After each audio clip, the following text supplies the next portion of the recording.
Tucker, this is our fifth date, and I asked you to write me a little poem just to, give me a sense of what you're feeling. So how did it go? Yeah, I Googled poem, and I couldn't find anything about it. Poem, not poing. So what I did instead is I had some cranial MRIs done while I was thinking about you. These flashes in the hippocampus are you, I'm pretty sure. That's so weird and sterile. I need some point of reference. Would you say we're more like Jane Eyre and Rochester, or Elizabeth Bennet and Darcy, or... Okay, you just started speaking Indonesian for a second there. Titania and Oberon, or Beatrice and Benedict? I mean, give me something to work with here. I think I could express it using the Hicks-Marshall laws of derived demand. What's that? In economics, it's when the price elasticity of demand for a product being produced is high, then an increase in wages will lead to a large change in the quantity of the final product demanded, affecting employment greatly. Okay, well, how does that apply to us, as a couple? A couple of minutes ago, that was totally clear to me. But now I lost the thread of it. I'm not good with analogies. Big surprise, Tucker. The fact that you never took any humanities courses is really making it hard for us to connect. Not necessarily. If you hold all of my variables, favorite color, favorite movie, constant, and look only at what happens when relationship satisfaction varies over time, in a sense, you're doing partial differential equations. Okay, what is your favorite color? What are the names of some colors? Forget it. Check, please. He's paying. Today on the show, is there a death watch for the humanities? And now he keeps getting beaten up by the kids from the STEM education program. Colin McEnroe. And in a sense, we're all being beaten up by the kids from the STEM education program. And that seems to be a process that will repeat itself and increase, at least based on much of what went into the thinking of today's show. Let me just say also that this is an unusual show, and this happens only once in a while, where just based on the promo that ran on the radio, I've started to get quite a few emails. This is a topic that, although it doesn't speak to everybody, and in fact the point of the show is it doesn't speak to everybody, the people to whom it does speak get pretty worked up about it and want to join the conversation pretty quickly. We have people I can't believe that we were able to get for this show are very excited about it. Let me just kind of tell you who's going to be here. In just a second, you'll meet Stephen Metcalf, a critic and columnist at Slate and host of the Slate Culture Gabfest, which is one of the places that this idea for this show arose from. I'm biting on them one more time. Stanley Fish. Stanley Fish is, one of America's most celebrated public intellectuals, author, scholar, critic, professor of humanities and law at Florida International University. Michael Roth, president of Wesleyan, and his recent work is all about why a liberal education matters. Carolyn Dean, professor of history at Yale, former associate dean of the faculty at Brown. Stuart Parnes, executive director of the Connecticut Humanities Council. I'm telling you, we have an all-star team here, so you're going to get to meet them all. We are talking about this question. And our first guest is going to sort of set the table for us on this question about whether, in fact, the humanities, the teaching of the humanities, and we're talking about philosophy, literature, religion, art, music, history, language, is beginning to wane. Not even beginning to wane, but in full-fledged wane. And if so, whether that matters. A lot of our current conversation does arise from this one seminal report called The Heart of the Matter. Joining us right now is Hunter Rawlings, a member of the Academy of Arts and Sciences Commission, president of the AAU, Association of American Universities. He is going to set the table for us by explaining The Heart of the Matter, what this report is about. Hunter Rawlings, welcome. And maybe just to begin, this report, although we're going to be talking a lot about what happens on college campuses, in this report you go sort of deeper into the first stirrings of education, right? And just sort of talk about whether the humanities are being imparted throughout a student's education. Yes, indeed. We are concerned with the humanities throughout education, K-12, college, community college, and so on, because we think the humanities are important at every stage of life, actually. In general, the alarming stuff seems to come towards the end of the report in the so-called research section. But in general, I mean, as you took the temperature of our population vis-a-vis the humanities, what did you find? Well, in general, I'd say the humanities are pretty healthy overall because many, many students take humanities courses. What's down, and everyone notices this, is the percentage of students taking humanities as a major. And that is clear, but part of the reason for that is we're educating far more people at college than we used to, and many of those additional folks who are now in college are there for essentially vocational reasons. So they're pursuing a business degree or a communications degree and don't get drawn to the humanities as much as other students might. But in this report, you even talk about questions about whether parents read to their children as much as they used to. I mean, as we say, we can look at sort of majors at the college level and stuff like that, but it doesn't start there. It goes back into childhood. You suggest in the report that, in fact, parents don't read as much to their children. I think there's some data for that, in fact. So it's quite possibly true, and with the rise of the Internet, it's not too surprising that reading perhaps is down. On the other hand, I would also point out that reading groups among adults across the country seem to be incredibly vibrant and numerous. So every time you can point to some problem, you can also point, I think, to a benefit and an advantage. It's interesting hearing you talk and looking at the report. For some reason or other, this report touched off kind of a different reaction among academics, among people who care about the humanities. They look at that report and say, oh, no, this is basically the chronicle of our death foretold. Why are they seeing it that way? Well, ever since I entered academia, which is many, many decades ago, I'm afraid, I've been hearing about the crisis in the humanities. So I don't think it's too different today from the way it was 30 or 40 years ago. Perhaps a little different because, as I said, the percentage of students majoring in the humanities is down, noticeably down. But I think that over the decades, the humanities have always engendered this feeling that somehow they're losing ground. And as a professor myself, I used to hear that a lot. On the other hand, students sign up for humanities courses in droves, and they tend to like their humanities courses quite a lot. In fact, much more than they tend to like some of the courses in other disciplines. So again, I think it's sort of mixed picture, and what we were trying to do in the report is bring a lot of this to the forefront. And we're especially concerned, I think, that there's so much emphasis politically now upon vocational education and a real sense that there's an attack, a political attack, in fact, on the value of the humanities. So that's one of the things we're trying to address. When you say a political attack, what do you mean? Well, you've probably seen statements by a number of different governors, for example, saying that they feel that courses in the humanities are not of much value to students in their state's universities. Some have even called for making humanities majors pay more in order to give them a disincentive for majoring in the humanities. We're seeing a tremendous emphasis upon jobs for graduates as soon as they get out of college. All of that, it seems to us, is aimed at saying the humanities are not as important as other subjects might be. I think this is a good transition. First of all, Hunter Rawlings, thank you so much for this. We're going to discuss this at greater length. This is a good transition, I think, into Stanley Fish and Stephen Metcalf, who are both going to join us right now. And I do feel as though in reading some of the kinds of statements that he's talking about, there's a whole bunch of code words. They include competitiveness and productivity. Those seem to apply only to the so-called STEM areas: science, technology, engineering, and mathematics. Competitiveness and productivity do not relate somehow, rhetorically anyway, to the humanities. So let's begin with Stanley Fish. Stanley Fish, first of all, honored to have you on the show. And second of all, some of your writing suggests that as far as the humanities goes, the wall has already been breached and the Ostrogoths are sacking the city.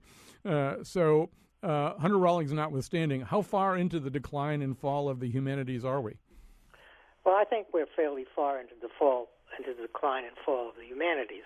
I would agree with President Rawlings that the humanities have been lamenting their own situation for many years. What's different is a structural difference, both internal and external.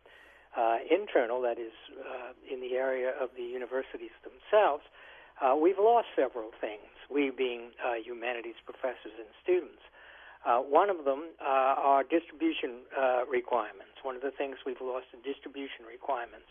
Professor Rawlings spoke of people who choose the humanities or don't choose the humanities as a major. But it used to be the case that because of distribution requirements, students didn't have choice, and I think that was a better model. I don't have any interest in coddling student choices. Rather, students were asked to take a set of courses that were deemed valuable and important by administrators and teachers. And therefore they would end up in a Shakespeare course or a romantic poetry course, whether they wanted to or not. That's no longer the case. And then, of course, externally, all of the factors that President Rawlings and others have indexed, that is the rush to vocationalism, the withdrawal, the massive withdrawal of funds from public universities by state legislatures at the same time that the demand for the product, higher education, has risen. That's a very bad combination. So you have an internal lack of will to maintain strength in the humanities and an external, indeed sometimes political assault on the humanities. Well, it's not just distribution requirements. I went back and found one of your pieces at the time that the president of SUNY Albany announced that French, Italian, classics, Russian, and theater programs were essentially being shut down. I mean, it wasn't even a matter of distribution requirements. The programs weren't there anymore. Yes, in fact, they weren't there, but why weren't they there? They weren't there because, in part, the requirements that would, and let's use the word because it is the correct word, force students into those courses were no longer in place. I looked at the requirements at SUNY Albany at the time, and they were so generous, or one might say loose, that a student could easily avoid taking many humanities courses. Again, what I'm arguing for is an artificial shoring up of the humanities by requirements and also by distribution requirements, and also by a decision on the part of administrators to fund the humanities no matter what they contribute or don't contribute to the bottom line. That used to be the case. It's no longer the case. Stephen Metcalf, you are so passionate about this. You're taking time out from your beach vacation to participate in the show. And listening to your comments on the Slate podcast, I got the feeling that first of all, you also believe that there's a kind of death watch on as opposed to a period of watching an army come charging over the hill towards the city. Yeah, I think that's right. The one piece of counter evidence that in absolute numbers there may be as many or more people now taking humanities courses as there were 20 or 40 years ago, it's really only the relative numbers that are baleful and depressing. Personally, I don't buy that argument when I read in the New York Times that there are only 16 English majors graduating from Pomona College, a tremendously a liberal arts college with a tremendous history. I happen to know a poet on the staff there, Bob Mezzi, a tremendous poet who's been teaching there for a generation. He's seen that decline up close. I mean, vitality tends to be a relative indicator very often, and people sense when something is diminishing relative to the whole, regardless of what the absolute numbers are. I would pick up on, a couple things. One is that I would say, first of all, I'm honored to be on the same program with Stanley Fish. One of the most extraordinary moments in my sort of pathetically extended career as a graduate student was going to a lecture that Richard Rorty, the great late American philosopher, was offering, and a guest lecturer was Stanley Fish. And watching these two, I really honestly think it's fair to say titans of the humanities, up close. That's an extraordinary experience. It says something to both the status, the world-class status of our institutions as research institutions, but it also speaks to something that makes everyone squirm, which is their pastoral function, their ability to reproduce in a new generation highly literate, deep thinkers. And you see this in the report that we're discussing itself. I think its most interesting conflict is between its desire to say that the virtue of the humanities is their inutility and vice versa. At the same time, they want to say their virtue is in their utility, and their ability to compete in some, measurable way with business and economics. And I think you get caught between those two things. The one says that or indicates at least that they're merely a luxury, and the other indicates, that they can be placed on a common scale with these highly utile, high utility function vocational programs, and they can't.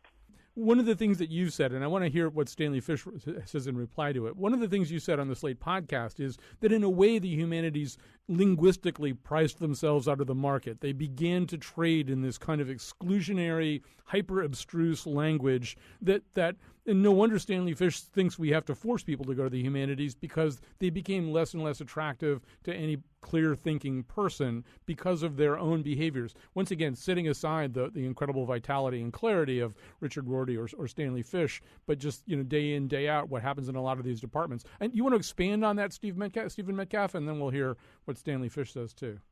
Yeah, what I would say is that in order to gain institutional self-respect, the humanities perceived that it was important for them to have highly specialized, highly discrete disciplines that were internally regulated and that spoke something like a common professional language in order to regulate hiring practices, advancement practices, and that lingua franca turned out to be literary theory, right? It was the common language that virtually everyone speaks. Everyone needs to produce a monograph in order to, latch on as a junior professor. It's a kind of a non-negotiable requirement. How does every monograph in the humanities that I have ever looked at that was written in the last 30 years, or certainly 20 to 25 years, start? It starts by quote unquote positioning the argument that the author is going to make, prospectively going to make, right? And that means saying, I have read all the requisite texts by Bourdieu, Foucault, and Derrida. I understand how, my specific apprehension of Toni Morrison or Milton fits in with each one of these paradigms. And the problem with that is, though maybe it works as a way of internally regulating the professional, advancement policies of the professoriate, of the department itself, it creates a language that's completely uninteresting to the outsider, to the person who's external to the inner machinations of the department, right? Unless you yourself want to become similarly professionalized and you yourself want to become a humanities professor, that language is relatively uninteresting. I agree, and I'm sure Professor Fish would agree, that very many of those texts migrate from being secondary to primary texts that we can now begin to see with the removal of a generation and a half that Derrida and Foucault are philosophers in their own right. That's fine. But the use of these kind of highly theoretical, in-speak paradigms with which to apprehend literature, most undergraduates, most generally educated people find these extremely alienating. Stanley Fish, I'm just going to let that ball drift over the net in your direction. What about that highly theoretical in-speak of academic language? Well, first of all, let me say that I grew up in the tradition of close reading, something I still practiced. And so when the theory revolution, so-called, hit in the late 60s and early 70s, I had already been in the profession for a while. And I'm going to tell you that for me and for others, the introduction of theory was absolutely energizing and exciting, because what it did, and it did this across areas, including areas in science and the social sciences, what theory did was to historicize the routines, the professional routines that we had all accepted as the result of our graduate student educations. Theory asked us to ask ourselves, well, why is it that these are the questions? Why is it that these are the canonical approaches? Where did they come from? What assumptions? What affiliations? And in some cases, what politics underlies the structure of professional life? So I think that the theory revolution, although it took some unhappy turns and was fetishized by some people, was in general an absolutely great thing. Wait a minute, let me finish. The word that Mr. Metcalf used that I would seize on, and he used it several times, is professional. The tension is between the professional study of the humanities, which is an academic matter, and a general interest in the humanities, which is, of course, an interest proven by the fact that there are so many Shakespeare festivals, poetry festivals, et cetera, et cetera, et cetera, et cetera. The professional study of the humanities is what the academy does. And the lack of a relationship between what professional humanists do and what the general public is interested in seems to me to be of no consequence at all, and no one should pay any attention to it. I want us to stop there and just say, Stanley Fish, imagine that I'm the governor of Texas, but I'm not Rick Perry, or I'm the governor of South Carolina. I'm the governor of somewhere. Tell me in plain language why I should pressure my budget people, my higher education people, my state legislature to fund the humanities. Why is that important? Because I, as governor, understand why all this STEM stuff is important, because it's all about business and competitiveness. It's all about research funding. I get all that stuff. Why should I care about philosophy, literature, religion, art, music, history, language? What's that worth to me? What you're asking for is justification. When the demand for justification comes to you, you should turn around and run as fast as you can in the other direction.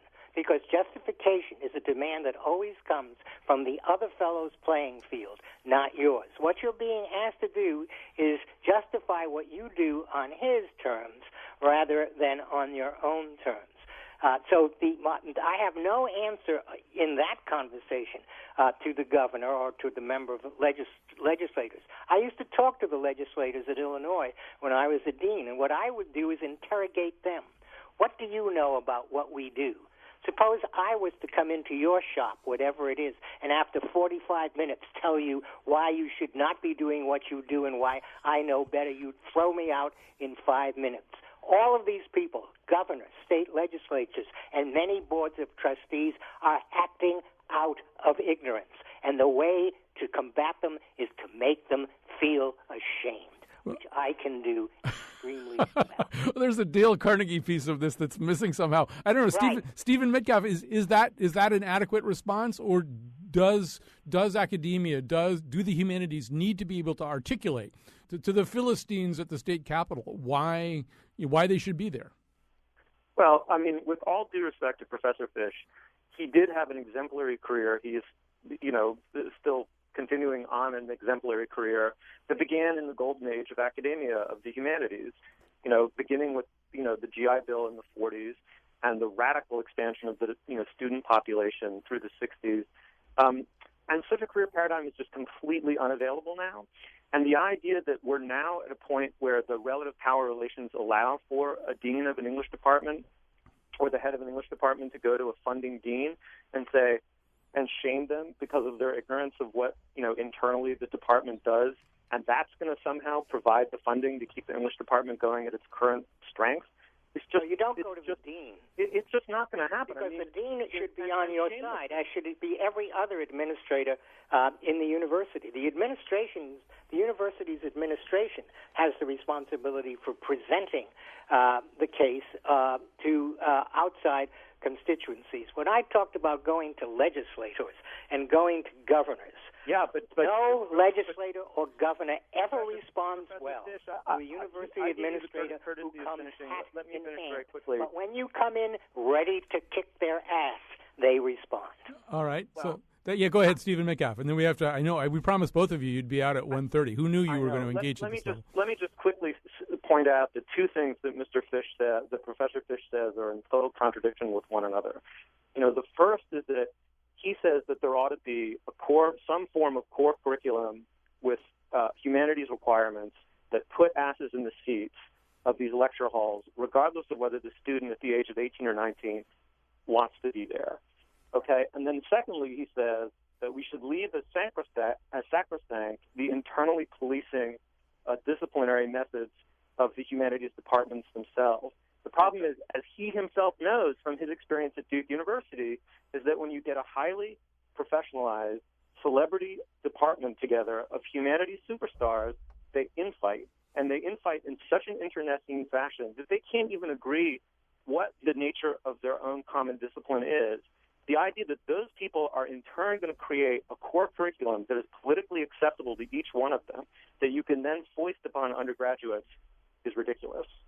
Well, I'm not asking for a core curriculum that has a basis either in philosophy or virtue. I'm asking for a core curriculum that has a basis in professional survival. What you should want to do as a professional is set up conditions so that the exercise of your profession is as successful as possible.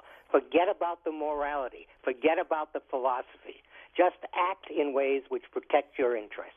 We're going to let Stephen Metcalf go look for starfish and Stanley Fish go off and shame some state legislators. Let me just grab one quick call from a caller, and then in the next segment, we're going to have Michael Roth from Wesleyan, Carolyn Dean from Yale. Maybe it'll be another steel cage match. I somehow or other doubt that. But here's Julia Pastel. Hi. Hi, I was just calling to mount a general defense of the humanities. I think it's an interdisciplinary world, and I think when we think about the humanities, we often think mostly of the arts, but as I was sitting and considering the show, I was thinking about religious studies and how important they are to keep in our political forefront now. So the more people who are doing close and theoretical reads of religious texts, the better. In my opinion. Great point. I mean, one of the points that I made in an introduction to this show that ran before the news, I'm going to say it again, and particularly because I know that Michael Roth and Carolyn Dean are on hold and listening too, and maybe it kind of can set up part of the discussion we have in the next segment. You don't really need to look very far to see why the humanities are important and why there's some kind of humanities fail going on right now.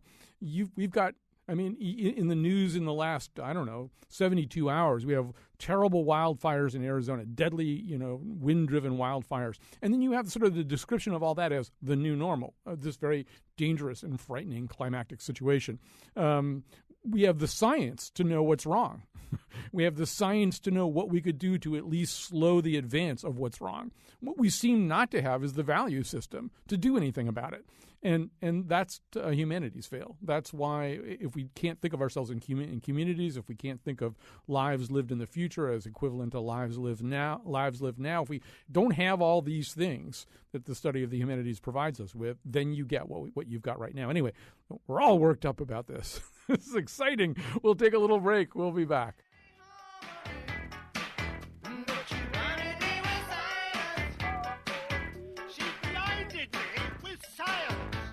We're going to take a break right now. We're on tape today, so if you try to call in, you will be frustrated. We're actually having a meeting right now about how to make the show even more fabulous and fascinating for you. Here, we're exploring the health of the humanities, our young people flocking to fields where super colliders and cranial MRIs unlock the mysteries of life in a way that great books do not. And come back tomorrow when the nose comes back from watching 12 Years a Slave and talks about that movie, the NFL bullying controversy, and about how the word dude became popular.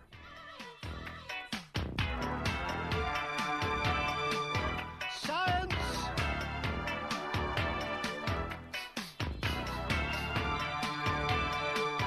Science!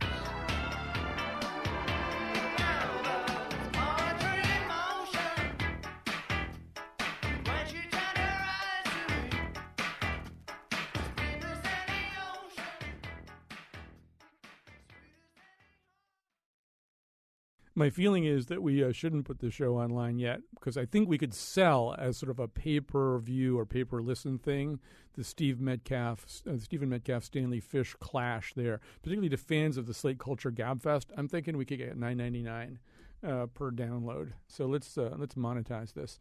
Are the humanities dying? Does it matter? That sounds very like a radio topic the way I just framed it. I apologize for that. We're going to talk now to the people who are at universities here in the state of Connecticut who are grappling with these questions as well. Michael Roth is the president of Wesleyan University. Carolyn Dean is professor of history at Yale, formerly associate dean of faculty at Brown University. Michael Roth, one of your cherished topics is why liberal education matters. It's your current book. It's a lecture that you've given around the world, I believe. Yes. And including in Beijing. So why does liberal education matter? Well, I'm very amused to listen to the first half of the show. Not as amused as I was. Two people I admire a lot, but they trade in nostalgia, as we humanists often do. They think, well, it's not like it used to be when I was in a great seminar. It's not like it used to be in the heyday of theory and of subsidized graduate education in the 60s and 70s. I mean, at Yale, they were promoting this problem in in the 1920s with the rise of sciences. Everybody was freaking out about whether the humanities still had a place, and it's happening again now. The numbers don't show at all a crisis in the humanities. Unless you pick a starting point at the highest level of humanities enrollments. Otherwise, it's pretty stable. I know at Wesleyan it's very stable.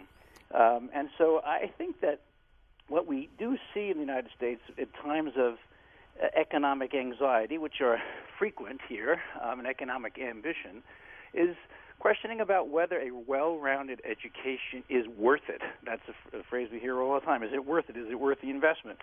And at the same time, in our current economy, people who have enormous success in inventiveness and creativity and surprising discoveries are people who often, not always, but often, have an education from which they can draw in a variety of ways.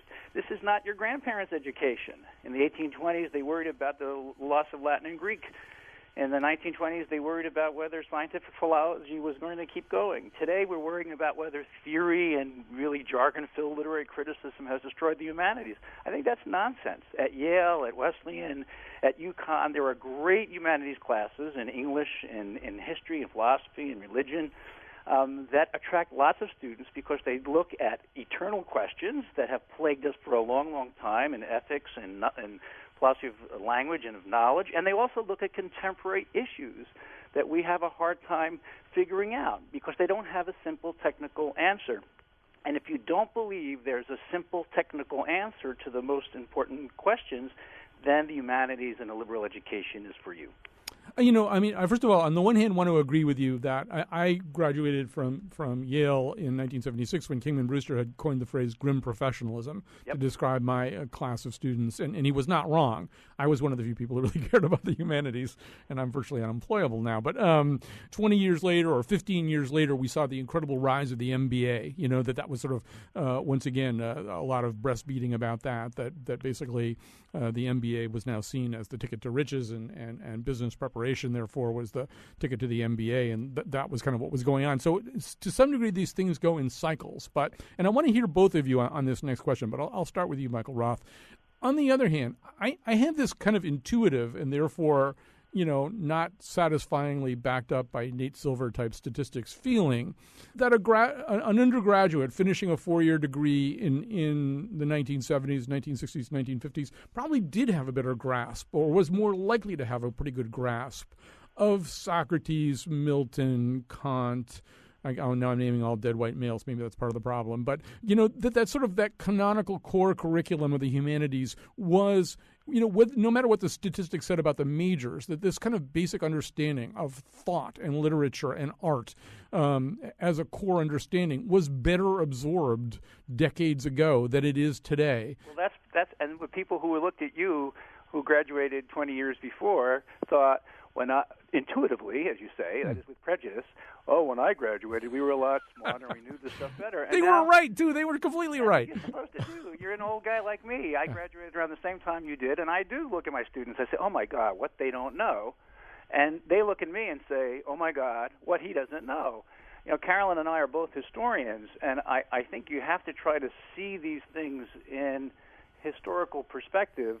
There are economic issues facing the humanities, government funding dropping off not only in the humanities but in many fields of basic research in favor of quick fixes, quick utilitarian research that's supposed to solve an immediate issue. That's in the long run going to be damaging to our culture and our economy. But I think we have to avoid the nostalgia of saying, when I was younger, people wrote better, they read more deeply, and they had giants in the seminar room. I think that's just... That's embarrassing, actually. If you study the humanities, you should realize something about history and the ability of people of a certain age to generate nostalgia. We, I think, have to create exciting, dynamic humanities courses across these disciplines to attract students who are still interested in questions of meaning and questions of human purpose in relations with the natural world, in questions of multiculturalism. I gave one of these massive open online courses, Great Books Humanities course this year. I had 30,000 people sign up for it from around the world. I was shocked that an old-fashioned Eurocentric Great Books course would attract so many students in China, in India, in South America. And I think it shows that there's an enormous appetite for what liberal education provides and an enormous interest in the humanities. So, Carolyn Dean, do you agree with your friend President Roth? First of all, is all this talk of a crisis in the humanities just talk? Yes, sadly, I would have to say that we're probably not going to engage in the kind of battle we saw the last half hour. It was too much to hope for to have it might be twice. better for you, but or more interesting for the audience. But I would agree with Michael, and as a historian too. Let me approach it a little differently, which is to say that it strikes me that what's changed over time, aside for the cyclical nature of these questions, is that right now, at least, the kind of literacy necessary that is perceived to be necessary for job growth, for becoming a functional citizen in the United States and in the world today is a certain kind of scientific literacy rather than a humanities literacy. And these things are always opposed to each other, as if, first of all, science were reducible to technical matters. And it strikes me that, in fact, nobody yet has pointed out that if I were a scientist on this show right now, I would be rather shocked at the caricature of my own discipline and my particular ways of thinking. I would be shocked that I was being reduced to having technical solutions to immediate problems, that I was somehow less specialized than humanists are, that I have a lot to give is axiomatic right now, but that I somehow don't spend a lot of time thinking and wondering asking big questions, and that I need humanities to help me to formulate what those questions are. And I think that, so I guess I would like to say that it seems to me that this is part of a much larger paradigm shift in the kinds of questions that we're asking culturally about what kind of literacy is necessary. And that's a very, very instrumental question to ask about the nature of knowledge production. I think that's a great point. And the notion that there's a severance between the thinking that's intrinsic to the humanities and the thinking that's intrinsic to the sciences is a relatively new development in the history of mankind. I mean, John Stuart Mill wouldn't have any idea what we were talking about. Correct. On the other hand, there are those who do see there as being some kind of severance. But let me just push a little bit at the sort of the cold, hard facts of this. Maybe one of the first questions I'll ask both of you is it possible that Brown, Yale, and Wesleyan are not good canaries for this coal mine? In other words, if the liberal arts, if the humanities are going to survive anywhere, they're going to survive there. Whereas, I don't know, just symbolically, I'm noticing at the University of Connecticut that there's a $2.1 billion STEM program starting up or proposed for the University of Connecticut. At the same time, the president has funded a $100,000 humanities scholarship. I'm not suggesting that those ratios are in some way emblematic of what's going on. But, really, science and technology, in terms of money, in terms of resources, particularly probably at public universities, that's where the action is. So why shouldn't that be worrisome in an environment where Stanley Fish can point to situations where entire majors are wiped out at state universities? It is worrisome. The funding imbalances of today, like the funding imbalances actually in the 1960s and 1970s, are very much tilted towards those fields that are a lot more expensive, actually. And so I think that, as Carolyn pointed out, the more we can do to show the ways in which the sciences, humanities and social sciences, are productively linked together, the more possible it'll be for those working in humanities and social sciences to have adequate funding. We don't need the same kind of funding that you need to do stem cell research. Just one other issue here that I think is really important over the last 30 years and is the change in the demography of higher education, where the dramatic increase in the number of women in colleges and universities, and also people from previously underrepresented groups. And that puts an interesting and productive pressure on the humanities. It also has an impact on the way we teach sciences, and I think part of what we're seeing is the ways universities react to the changes in the kinds of students we're teaching today, as opposed to a very homogeneous population that was more inclined to accept a stable canon of authors. Carolyn Dean, you may have your own specific response to this, but let me just sort of also put another thing out on the table I'd love for you to respond to, too. Is there a danger here that, one of the sort of final insults of this whole conversation was, in fact, last week, Nate Silver in the New York Times, who kind of is the STEM guy that, all the humanities nerds really look up to and respect and count on to sort of quantify some of the things that they want to actually some hard data about. But he basically did write a refutation of this argument that the humanities are trouble. He used numbers, as he always does, to back up that supposition, and refuting Verlin Klinkenborg's piece in the New York Times. But, within that, it was this notion that there's this expanded clientele of universities. More and more people go to college. And a lot of it's sort of aspirational, too. It's a lot of people who wouldn't have been able to go to college or wouldn't have contemplated college in the past go now. But they go often to prepare themselves for careers. So they're going to start selecting courses that prepare themselves for careers. Once again, I don't think this is happening at Brown and Wesleyan and Yale quite as much as it's happening at two-year colleges and publicly funded four-year colleges. And I wonder if there's a danger that we're getting, just to go back to the whole question of demographics, a kind of two-tier system where the humanities gets taught to one group, and the other group, because they're pretty focused, they've got their eyes on their prize, they're focused on moving up a rung socioeconomically, they just don't get that part of the education. I don't know that that's true. I mean, I think statistically, of course, Nate Silver was correct, and Michael's repeated that. But I think that the most important thing that he noted was the demographic change in higher education.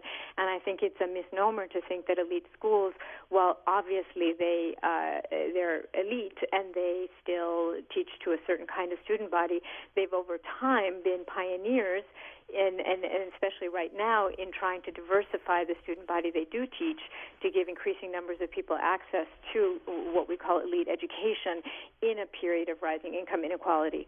Secondly, I think it's really important to note that the diversity question itself overall requires the kinds of questions, big questions that humanists are taught to respond to more than scientists. And it seems to me that this is a challenge. So I wouldn't say that this is not a good question. It's an excellent question. I wouldn't say there is absolutely there's no problem in the way that Michael responded to the earlier speakers by saying, you can't pretend that nothing has changed. There are huge changes, and federal priorities and popular perceptions are very crucial. But there certainly is a role for elite education. Yale has quite realistically decided to got a Mellon grant to begin to prepare graduate students for jobs that are not academic by encouraging collaboration and cross-disciplinary research. So I think that these are the kind of things that elite institutions can do that more vocational institutions are not even meant to do. But certainly public education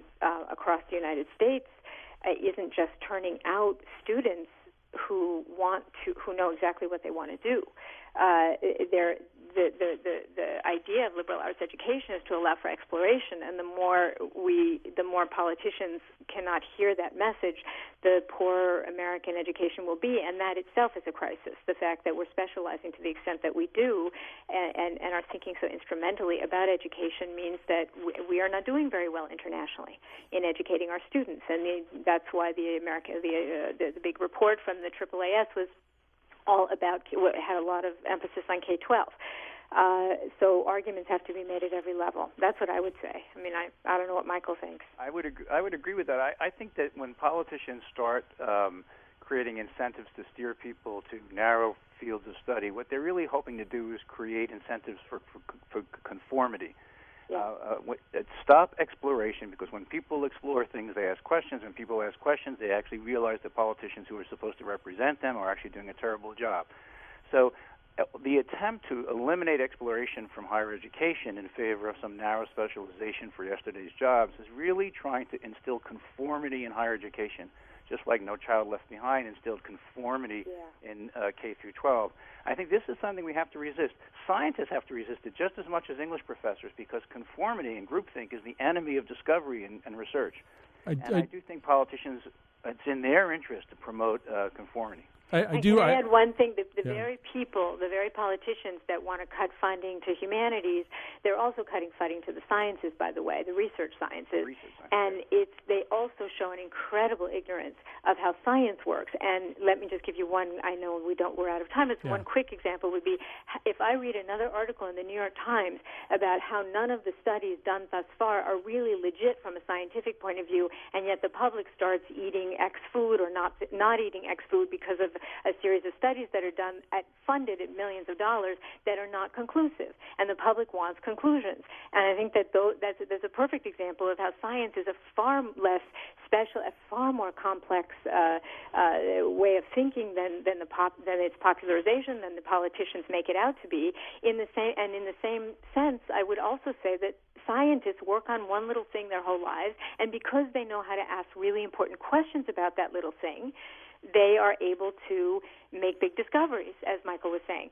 If humanists, when they're focusing on one small thing, they're somehow useless and superfluous. And I find that the fact that science is given this kind of carte blanche to be important because there is a concept historically that what it's producing is tangible is not only hard to really. It's not accurate entirely. We're going to have to go just because we're completely out of time. Carolyn Dean, thanks so much for that. I don't know. It seems like there's more of a crisis at the end of this particular segment than there was at the beginning. I could be just imagining that. It's my humanities skills at work. Michael Roth and Carolyn Dean, thank you so much. We have a little bit of time on the other side. We've got a lot of calls up on the board. I'd like to get to a few of them if I can. Robert Frost did write in settings beautiful and rustic. He wrote of rolling hills and green.